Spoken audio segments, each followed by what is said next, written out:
μεταξύ μας ζήσει πολύ χειρότερα. Αλλά να πείτε στους καθοδηγητές σας ότι έχουν ξεχάσει και αυτοί το ότι τράβηξαν από την τρομοκρατία της δεξιάς και τώρα προσπαθούν να κάνουν ακριβώς τρομοκρατία. Δεν θα περάσει η τρομοκρατία, δεν θα περάσει η ψυχολογική βία.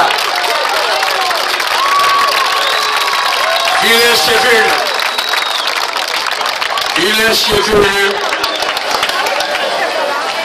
μία παράκληση έχω σε εσάς.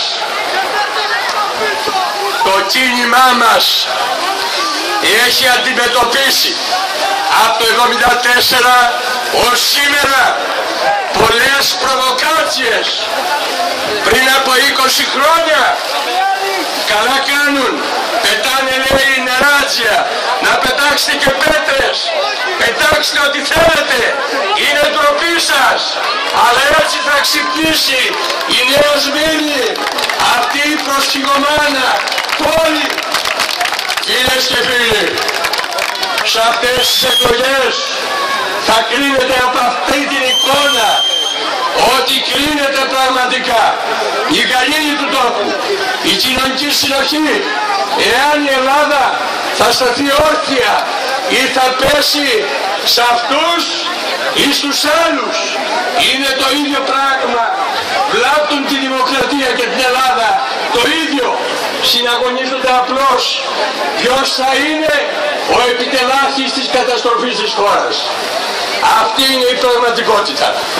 Και από μια άποψη προσφέρουν υπηρεσίες. Προσφέρουν υπηρεσίες γιατί σήμερα, ύστερα από 20 χρόνια, που ο ελληνικός λαός στέκεται στους καναπέδες.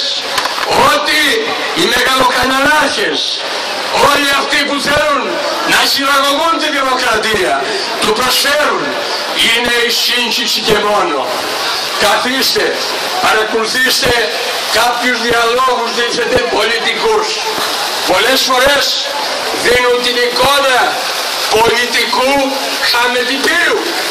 Οι βρισιές, οι διακοπές, οι πράξεις βίας, το